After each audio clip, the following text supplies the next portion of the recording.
Pensa comigo. O que é mais difícil?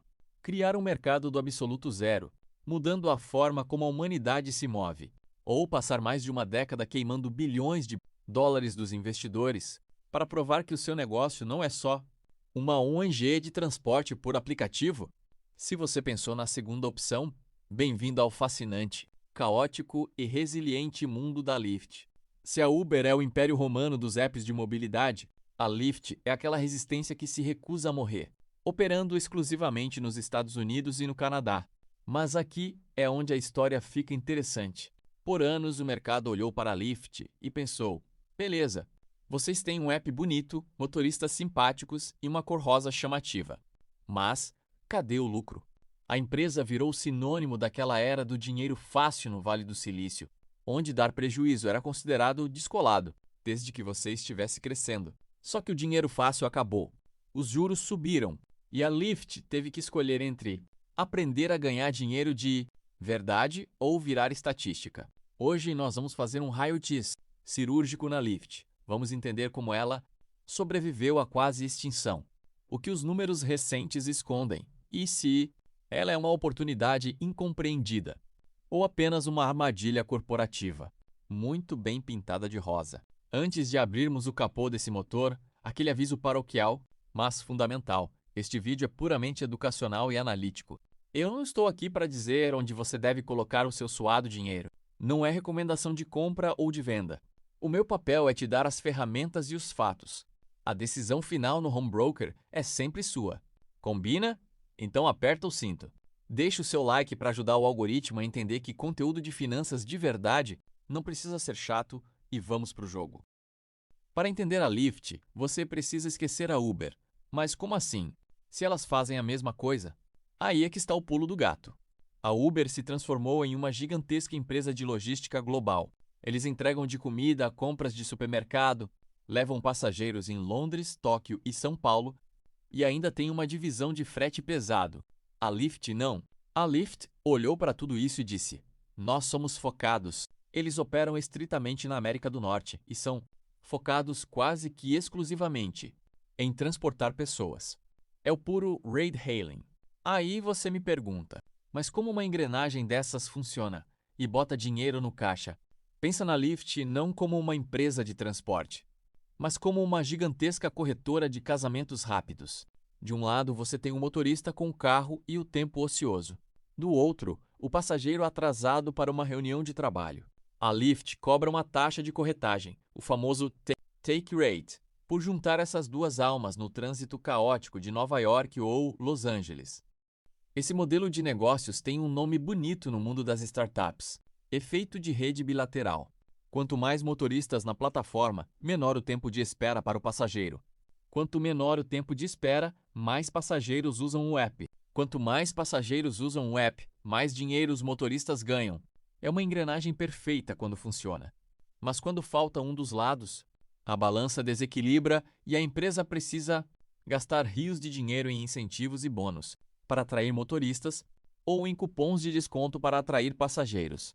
É o famoso vício em subsídios que quase faliu o setor no passado. Mas a Lyft percebeu que precisava de novas avenidas de crescimento, se quisesse sobreviver no longo prazo.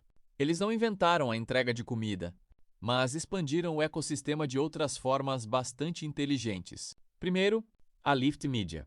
Sabe quando você entra no carro e tem uma tela passando anúncios? Ou quando você abre o app e vê o banner de uma marca? A Lyft transformou o tempo de espera do usuário em espaço publicitário de alta conversão, margem pura. Depois, a micromobilidade. Eles operam um dos maiores sistemas de bicicletas compartilhadas dos Estados Unidos. Não dá o mesmo lucro que os carros, mas serve como uma porta de entrada gigantesca para fidelizar o cliente urbano. E por fim, o Lyft Pink, o programa de assinatura deles. Você paga um valor mensal e ganha descontos fixos, upgrades e prioridade. Para o negócio, isso significa a coisa mais sagrada do mercado: financeiro, receita recorrente e previsível. Agora que a gente já sabe como eles ganham a vida, vamos abrir a contabilidade. E aqui, meus amigos, é onde se separam os torcedores dos investidores. Preparem-se, porque olhar o histórico financeiro da Lyft por muito tempo costumava exigir um estômago forte. Vamos começar pela receita. A Lyft fatura na casa dos bilhões de dólares anuais. O crescimento da receita veio forte após o tombo monumental da pandemia. Afinal, ninguém pedia carro com o mundo trancado dentro de casa. Mas o ponto crucial não é o quanto entra de receita bruta, mas sim o quanto disso vira margem.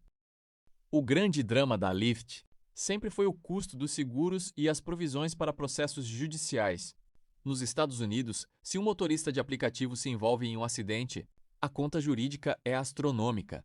Por anos, cada dólar que entrava na receita da Lyft saía correndo para pagar apólices de seguro corporativo e incentivos para a base de motoristas. É por isso que a empresa passava trimestre após trimestre reportando prejuízo líquido. Mas a gestão recente, sob o comando do CEO David Risher, começou a passar o facão nos custos excessivos. Eles cortaram pessoal, reestruturaram a operação e começaram a focar em uma métrica chamada EBITDA ajustado positivo e, mais importante, na geração de caixa livre. Pensa comigo, lucro contábil é uma coisa deliciosa no papel, mas o que paga a conta de luz e expande o negócio é o dinheiro vivo que sobra no caixa depois que a empresa pagou todas as suas despesas operacionais, investimentos. E milagre dos mercados, a Lyft começou a mostrar que consegue, sim, gerar caixa livre positivo de forma consistente recentemente. Vamos fazer uma comparação ácida, porém necessária.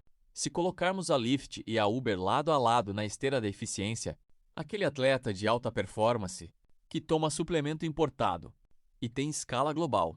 A Uber tem a vantagem da escala. Se o mercado de caronas vai mal num trimestre, se o Brasil está em crise, a Europa segura as pontas.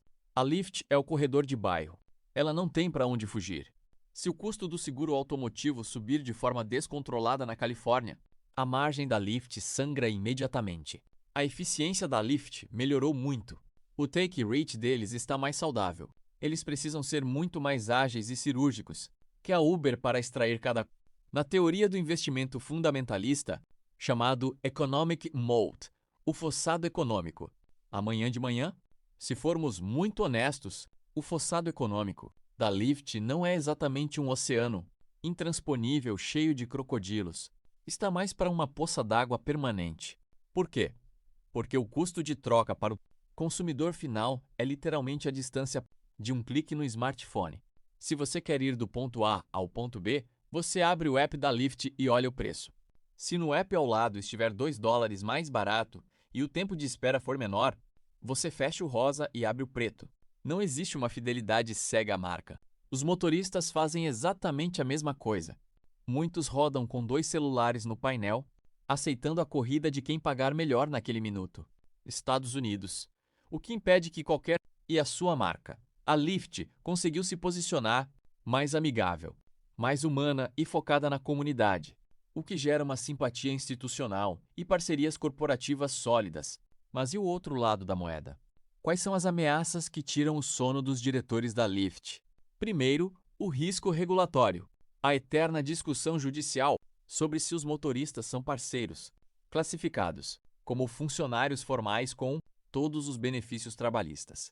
Se a legislação americana mudar radicalmente e forçar a contratação formal, o modelo de negócios decola o preço da tarifa para a estratosfera e quebra viabilidade financeira da noite para o dia. Segundo, o fantasma da automação com os robotáxis. Esse é o risco de longo prazo que mais mexe com as ações. O que acontece quando os carros autônomos dominarem as ruas? A Tesla, a Waymo do Google e outras gigantes estão investindo bilhões nisso. Se o futuro da mobilidade dispensa o motorista humano, quem vai dominar o mercado? A empresa que tem o software de caronas ou a dona da frota de robôs? A Lyft tem feito parcerias para integrar carros autônomos na sua rede, mas ela não é a dona da tecnologia de direção autônoma. Ela corre o risco de virar apenas uma interface bonita para os carros dos outros. Chegamos na hora da verdade, o momento em que olhamos para a etiqueta de preço da empresa na bolsa de valores. Afinal de contas, uma empresa excelente pode ser um péssimo investimento se você pagar caro demais por ela. E uma empresa com problemas pode ser uma excelente oportunidade se estiver largada às traças por um preço de banana. Como a Lyft passou muito tempo sem lucros contábeis consistentes, métricas tradicionais como o PL, histórico às vezes parecem distorcidas ou bizarras. Por isso, Os analistas costumam olhar muito para a relação EV/EBITDA ou para o múltiplo de preço sobre vendas. E o que isso significa na prática? No cenário pessimista, o mercado está sendo realista. A Lyft é um negócio espremido geograficamente, com margens estruturalmente mais baixas e que vai sofrer muito para manter a rentabilidade se a economia americana desacelerar ou se os custos de seguros continuarem subindo. Por esse ponto de vista, as ações merecem estar baratas mesmo, olhando pelo retrovisor em vez de olhar pelo para-brisa. Cortou o desperdício e está estabilizando sua participação por cento nos Estados Unidos. Se ela continuar entregando eficiência, qualquer pequena melhora operacional pode gerar uma reprecificação forte das ações para cima. Ela não é mais aquela startup de crescimento explosivo e descontrolado de 2019. Hoje, ela se comporta muito mais como uma empresa de serviços utilitários em maturação. O preço atual reflete uma empresa que está tentando provar que o seu novo normal de eficiência veio para ficar.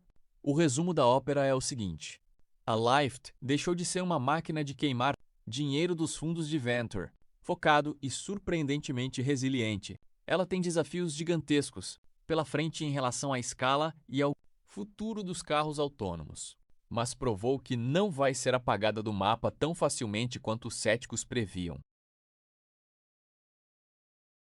Lembrando mais uma vez o nosso disclaimer de sempre. Este vídeo não é um sinal para você sair correndo e clicar no botão de compra ou venda.